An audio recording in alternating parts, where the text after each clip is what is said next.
ابتدائی رشتہ خامد اور بیوی ہے. خامد اور بیوی یہ ابتدائی رشتہ ہے. اللہ نے آدم کو بنایا اور حوا کو ساتھ بیوی بنایا, اولاد بعد میں دی. اور ایک اور بات, آدم کو بنا دیا مٹی کا پتلا کٹھا کر کے, مٹی کٹھی کر کے پتلا بنا دیا.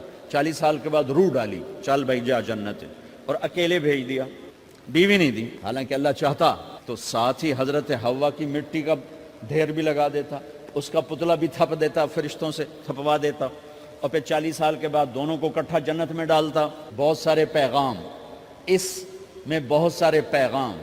تاخیر ساتھ نہیں بنایا, دیر سے بھیجا. انتظار قدر کو بڑھانے کے لیے کہ عورت کی قدر کرنا, کمزور ذات ہے, کمزور مخلوق ہے, قدر کرنا. دوسرا, پہلے دن پتلا نہیں بنایا کہ ننگا پڑا ہو. عورت کا پتلا ننگا ہو, مٹی کا ہو, پتھر کا ہو, تو اس میں کیا کشش؟ تو ان مرد کے لیے کشش کوئی نہیں, تو فرشتوں کو کیا کشش تھی؟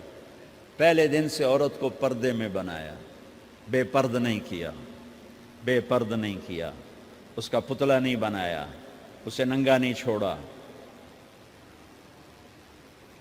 اس کو پہلے دن سے کورڈ. اور کیسے بنایا؟ فرشتوں کو کی آنکھوں پہ پردہ اور آدم کو سلا دیا. آدم علیہ السلام سوئے ہوئے ہیں, فرشتوں کی آنکھوں کے سامنے پردہ ڈال دیا گیا. جب آدم اٹھے ہیں, اور ایک اور بات, جنت میں رہ کر بھی آدم علیہ السلام کا دل نہیں لگتا تھا, اداس اداس رہتے تھے.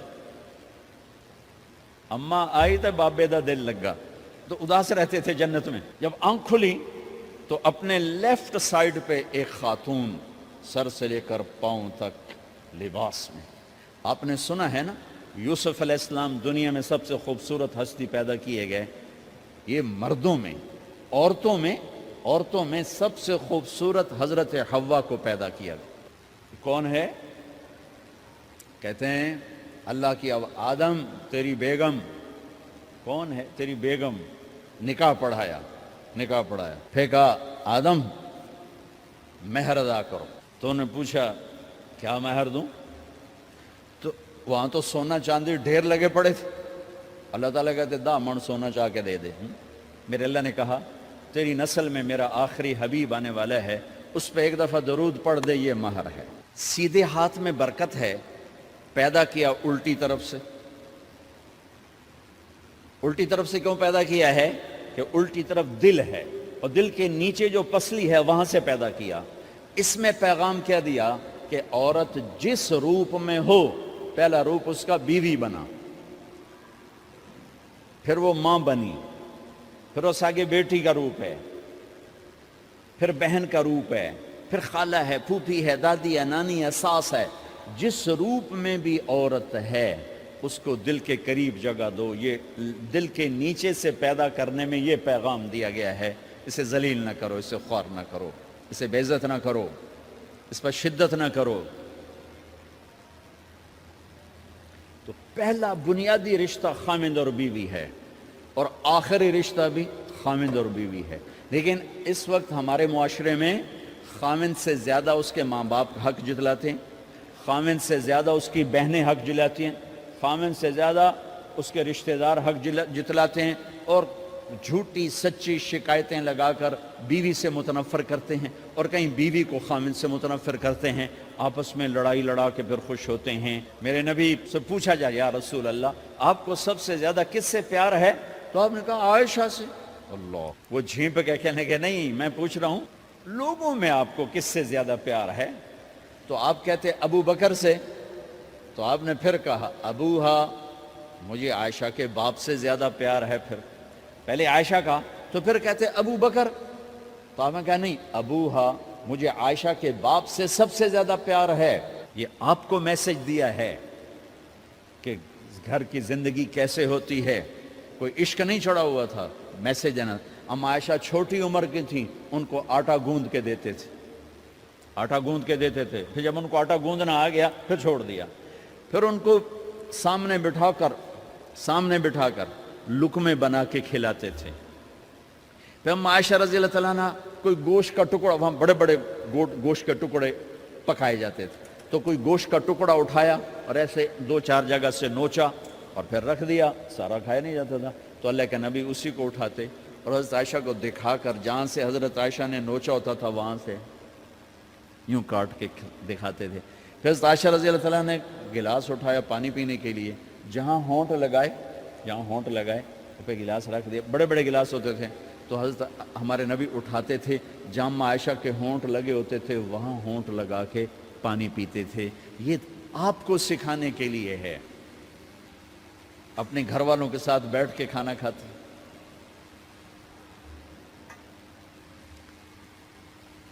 یہ میرے نبی کی معاشرت ہے، یہ میرے نبی کی زندگی۔ گھر میں جھاڑو دیتے، اپنے کپڑے خود دھوتے، کوئی چیزیں بکھری پڑی ہوتی تو بیوی کو نہیں ڈانٹتے، خود اٹھ کے سیٹ کر کے رکھ دیتے، گھر والوں کے ساتھ مل کر برتن دھوتے، صفائی کرتے، گھر والوں کے ساتھ مل کر۔ یہ میرے نبی کی ایک خوبصورت زندگی ہے بھائیوں بہنوں، ہم بھلا چکے ہیں۔ بیوی کے لیے خامند کو سب سے بڑا حقدار۔ بعض لڑکیاں ایسی نادانی کرتی ہیں کہ شادی کے بعد بھی اپنے ماں باپ کی آنکھ کو دیکھ کے چلتی ہیں۔ شادی کے بعد سب سے بڑا حق خامند کا ہے، شادی کے بعد سب سے بڑا حق خامند کا ہے۔ ماں باپ پیچھے چلے جاتے ہیں، بہن بھائی پیچھے چلے جاتے ہیں، لیکن یہ نادانیاں بھی دیکھنے کو ملتی ہیں کہ شادی کے بعد بھی ماں باپ اپنی بچی کو اپنے قابو میں رکھنے کی ترتیبیں سوچتے ہیں تو وہ بھی اپنی بچی کا گھر برباد کر دیتے ہیں۔ میرے نبی سے پوچھا گیا یا رسول اللہ عورت پر سب سے زیادہ کس کا حق ہے؟ تو آپ نے فرمایا اس کے خامند۔ ایک خاتون ہے، یا رسول اللہ میری شادی ہو رہی ہے تو میرے اوپر میرے خامند کا کیا حق ہے؟ تو آپ نے ارشاد فرمایا تیرے خامند کے جسم پر زخم ہو، زخموں میں پیپ پڑ جائے اور تو اپنی زبان سے چاٹ چاٹ کے زخم صاف کرے تو تو نے اپنے خامند کا حق ادا نہیں کیا۔ خامند کو سمجھایا کہ سب سے بہترین مسلمان وہ ہے جو بیوی سے اچھا سلوک کرتا ہے، اور میرا سب سے اچھا سلوک ہے اپنی بیویوں کے ساتھ، یعنی قاب قوسین او ادنا آپ کا مقام ہے، اللہ پاک کا دیدار اپنی آنکھوں سے کیا ہوا ہے، اور آپ ہمیں معاشرت سکھا رہے ہیں کہ ایک جہاد کے سفر سے واپس آ رہے ہیں، اما عائشہ ساتھ ہیں، تو آپ نے صحابہ سے کہا بھئی آگے چلے جاؤ، وہ سارے آگے چلے گئے۔ جب سارے نظروں سے غائب ہو گئے تو آپ نے کہا عائشہ دوڑ لگاؤ گی میرے ساتھ؟ عائشہ نے نہیں کہا، میرے نبی نے کہا دوڑ لگاؤ گی؟ آج کل کا کوئی علامہ بھی یہ نہیں کرے گا، عائشہ دوڑ لگاؤ گی میرے ساتھ؟ کہا جی لگاؤں گی۔ تو دوڑ لگائی تو عائشہ فرماتی ہے میں آگے نکل گئی، اللہ کے نبی پیچھے رہ گئے، چاہے آپ جان بوجھ کے آستہ ہوئے ہوں ان کی دل جوئی کے لیے۔ کچھ سال گزر گئے، پھر جہاد کے سفر سے واپسی ہو رہی ہے تو آپ نے صحابہ سے کہا بھائی آگے چلے جاؤ، وہ سارے آگے چلے گئے، غائب ہو گئے۔ عائشہ دوڑ لگائیں؟ کہا جی لگائیں۔ تو فرمایا کہ ان دنوں میں ذرا موٹی ہو گئی تھی، جب دوڑ لگائی تو اللہ کے نبی آگے نکل گئے، تو پھر آپ نے کہا عائشہ ہذہ بتلک، عائشہ اب تیرا میرا حساب برابر ہو گیا، اس دفعہ تو آگے نکل گئی، آج میں آگے نکل گیا۔ یہ میرے نبی کی معاشرت ہے کہ بھری محفل میں کہہ رہے ہیں مجھے عائشہ سے سب سے زیادہ پیار ہے۔ اور عرب میں عیب تھا، جیسے ہمارے ہاں بھی عیب ہے کہ کوئی بھری محفل میں کہ مجھے بیوی سے سب سے زیادہ پیار، کہ تیری ماں کتنے گئی؟ بھائی ماں کا اور خانہ ہے، بیوی کا اور خانہ ہے، ماں کی اور جگہ ہے، بیوی کی اور جگہ ہے۔ تو میں آپ سب سے کہتا ہوں ماں باپ کی وجہ سے بیویوں پہ زیادتی نہ کرو، بیوی کی وجہ سے ماں باپ پہ زیادتی نہ کرو، بڑے ہو تو بڑے بنو۔ ہمارے نبی تو آپ سسر بھی ہیں نا، آپ نے 4 بیٹیوں کی شادیاں کی، 2 تو ایک ہی کو دے دی عثمان کو، رقیہ اور ام کلثوم رضی اللہ تعالیٰ عنہما، حضرت عثمان کے نکاح میں، ابو العاص رضی اللہ تعالیٰ عنہ کو زینب، اور سب سے پیاری محبوب بیٹی حضرت علی رضی اللہ تعالیٰ عنہ۔ باقی 3 نکاح بڑے سادہ کیے، حضرت فاطمہ کا نکاح بڑے دھوم دھام سے کیا۔ ان کا رشتہ لے کر صدیق آئے، یا رسول اللہ میں خواہش مند ہوں، آپ چپ رہے۔ پھر حضرت عمر بعد میں گئے، یا رسول اللہ میں خواہش مند ہوں، آپ چپ رہے۔ تو عبد الرحمن بن عوف رضی اللہ تعالیٰ نے حضرت علی سے کہا علی تو جا، تجھے دے دیں گے۔ وہ کہنے کہ میں تو بہت غریب ہوں، مجھے کہاں دیں گے؟ حضرت علی کا ذاتی گھر بھی نہیں تھا، کسی سے ایک کوٹھا مانگ کے اس میں رہ رہے تھے مدینہ میں. کہا نہیں تو جا جا. تو یہ مسجد میں پہنچے, اللہ کے نبی کو دیکھا تو ایسا روب طاری ہوا کہ بولے ہی کچھ نہیں. اللہ کے نبی کو تو پتہ ہے کہ کیا ہے اور کس لیے ہے. تو آپ نے کہا علی کیسے آئے؟ چپ. کہا لگتا ہے فاطمہ کے رشتے کے لیے آئے ہو؟ کہا جی ہاں. تو آپ نے کہا انشاءاللہ. اتنا کہا انشاءاللہ اور چپ ہو گئے. تو حضرت علی چپ کر کے اٹھ کے باہر آ گئے. صحابہ باہر کھڑے ہوئے تھے.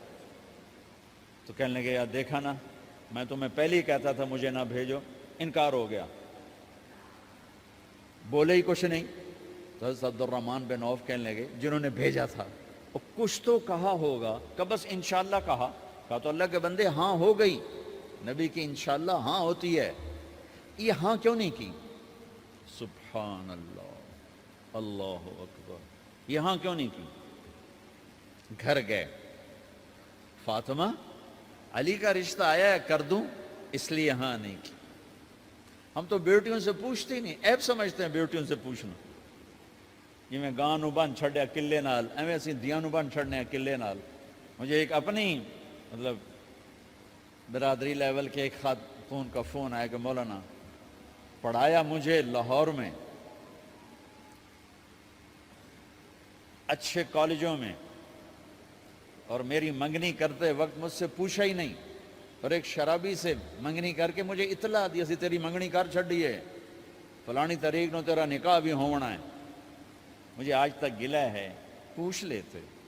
اگر نہیں پوچھا تھا چلو میں نہ ساڑھے پنجاب کوئی نہیں پوچھ دے, گاں موج دی طرح ٹور چھڑ دین, تو چلو اتنا تو ویکھ لیندے بھی کم از کم شراب تو نہ پیندا ہویا. ایک شرابی نال میرا نکاح کر چھڑ, ساری زندگی اڈیاں رگڑ رگڑ میری گزر گئی. علی جیسا رشتہ آیا ہو تو اوپر سے حکم بھی آ چکا ہو کہ علی کو ہی دینا ہے, تو پھر آپ فاطمہ سے پوچھیں فاطمہ تیرا رشتہ آیا ہے علی کا کر دوں؟ حضرت فاطمہ نے ہاں کی تو پھر مسجد تشریف لائے. یہ آپ کو معاشرت سکھائی جا رہی کہ بیٹیوں سے بھی پوچھو, زندگی انہوں نے گزارنی ہے, تم نے تو نہیں گزارنی. بس میری غیرت دا سوال ہے, میں اتنا ہی کرنا نہیں تھا بیٹھی رہے. میری اپنی فیملی میں اتنی عورتیں بوڑھی ہو کے قبروں میں چلی گئیں, بس اتنا ہی کرنا نہیں کرنا تھا بیٹھی رہے, وہ بیٹھی رہ گئیں. یہ ظلم و ستم ہے جو تمہاری عدالت میں بھی نہیں آتا, کوئی کیس بھی نہیں ہوتا, لیکن اللہ کی عدالت میں کیس درج ہو چکا ہے کہ میرے نبی نے علی جیسے داماد کے لیے بھی پہلے پوچھا, حالانکہ اوپر سے اشارہ ہو چکا ہے.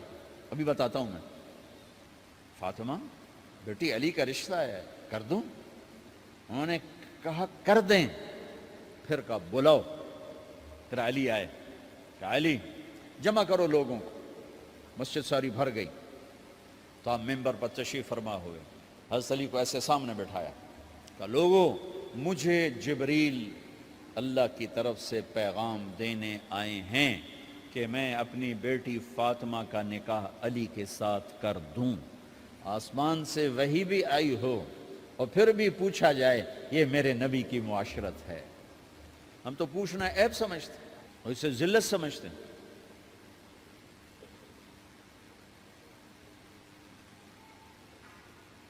پھر آپ نے اتنا بڑا اہتمام کیا. مسجد نبوی پرانی جو آپ کے زمانے کی تھی, بہت بڑا ہال تھا, اس کا بھرا ہوا تھا.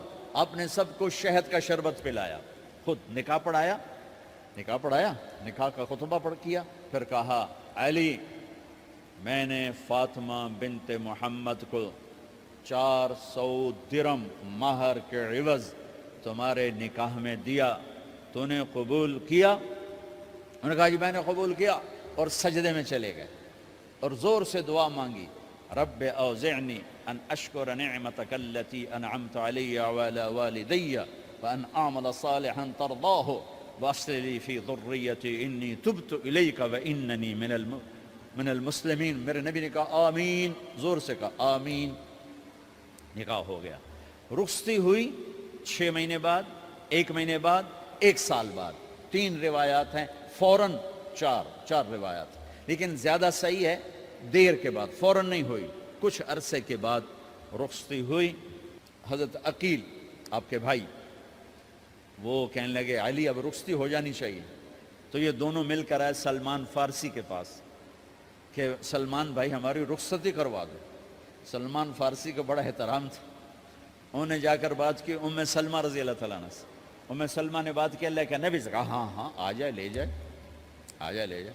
تو علی رضی اللہ تعالیٰ عنہ اپنی اونٹنی لے کر آئے. تو حضرت علی کا گھر وہ کرائے پر گھر تھا ایک کونے پر. تو وہاں اسما بنت امیس اور ام ایمن گئیں اور اس کے فرش کو لیول کیا. فرش میں سرخ مٹی ڈال کے اس کو لیول کیا اور دیواروں کی پوچا پاچی کی اور وہاں کھوٹیاں لگائیں کپڑے ٹانگنے کے لیے. آپ نے حضرت عائشہ اور حضرت ام حبیبہ حضرت ام سلمہ سے فرمایا تمہیں پتہ ہے نا مجھے فاطمہ سے کتنا پیار ہے, اسے دلہن بناؤ. دلہن بنانا بھی سنت ہے. دلہن بناؤ, اسے دلہن بناؤ. تو آپ کو دلہن بنایا گیا. پھر علی رضی اللہ تعالیٰ عنہ تشریف لائے سلمان فارسی اور عقیل کے ساتھ. اونٹنی کو دروازے پر بٹھایا تو آپ نے علی کا ہاتھ پکڑا, اندر تشریف لے گئے اور فاطمہ کا ہاتھ پکڑ کے علی کے ہاتھ میں دیا اور کہا بیٹی مجھے اپنے خاندان میں جو سب سے زیادہ محبوب تھا میں نے تیرا ہاتھ اس کے ہاتھ میں دیا ہے. پھر کہا علی تجھے نبی کی بیٹی مبارک, نبی کی بیٹی مبارک. پھر آپ نے اسے پیالے میں پانی منگوایا اور اس میں آخری 2 سورتیں پڑھ کے دم بھی کیا, تھوک بھی ڈالا. پھر اس میں سے انگلیاں ڈال کے ان کے سینے پر چھڑکا کہ دونوں پی لو. دونوں کو پلایا. پھر باہر تک چھوڑنے آئے. حضرت علی نے آپ کو اونٹنی پہ بٹھایا. آپ نے 2 عورتوں کو ساتھ بھیجا, ام ایمن اور اسما بنت عمیس. یہ چھوٹی سی بارات جا کر علی کے گھر اتری اور آپ نے حضرت علی سے فرمایا کہ میں عشاء پڑھ کے آؤں گا, میرا انتظار کرنا ہے. تو عشاء کی نماز کے بعد آپ تشریف لے گئے. آپ نے دوبارہ پیالے میں پانی منگوایا اور اس پر آخری 2 سورتیں پڑھ کے دم کیا. پھر ان کے سینے پر چھڑکا, یہاں بازوؤں پر چھڑکا اور کمر پر چھڑکا اور دعا دی اللہم اسجدہما وجمع شملہما وبارک علیہما واخرج منہما ذریۃ صالحہ. یہ دعا دی آپ نے اس وقت کہ میرے مالک ان کے جمع ہونے میں برکت عطا فرما اور ان کو سعادتیں عطا فرما اور ان کو نیک اولاد عطا فرما. یوں میرے نبی نے اپنی بیٹی کو رخصت فرمایا. اگلے دن آپ نے حضرت علی کو بلا کے فرمایا علی ولیمہ بھی کرنا ہے. کہنے لگے یا رسول اللہ میرے پاس تو کچھ نہیں. تو آپ نے کہا تو سعد بن ابی وقاص کہنے لگے یا رسول اللہ میرے پاس ایک چھترا کھڑا ہے, چھترا لاؤ. ذبح کیا گیا. آپ نے اس میں چھوارے ڈلوائے, قورمہ بنوایا, قورمہ. اور اپنی طرف سے حضرت علی کو پیسے دیے کہ جاؤ جاؤ چھوارے, گھی, شہد خرید کے لاؤ. تو علی رضی اللہ تعالیٰ نے 5 درم کے چھوارے خریدے اور 3 درم کا شہد خریدا اور 1 درم کا گھی خریدا. 9 درم تھے ٹوٹل. تو آپ نے کافی سارا آ گیا تو چھواروں کی گٹھلیاں نکلوا کے ان کو پسوایا, پھر شہد اور گھی میں ملایا اور ایک سویٹ ڈش تیار کی اور اس کو حضرت علی کے ولیمے میں آپ نے اپنی طرف سے پیش کیا. تو اس دن تازہ روٹی جو کی پکائی گئی اور دیگ پر میرے نبی خود بیٹھے کھانا کھلانے, تقسیم کرنے خود بیٹھے. اب ایک چھترا ہے, 13-14 کلو گوشت ہے, 15 کلو, تو 50 آدمی کھا لیں گے. آپ نے کہا سارے مدینے کو دعوت ہے, سارے مدینے والے جتنے بھی آئے اور میرے نبی خود دیگ سے نکال کے کھلاتے رہے. سارا مدینہ ولیمہ فاطمہ کا کھا گیا اور دیگ بھری پڑی تھی. تو ولیمے میں تکلف جائز ہے, سادگی بھی جائز ہے. سادگی بھی سنت ہے, تکلف بھی سنت ہے.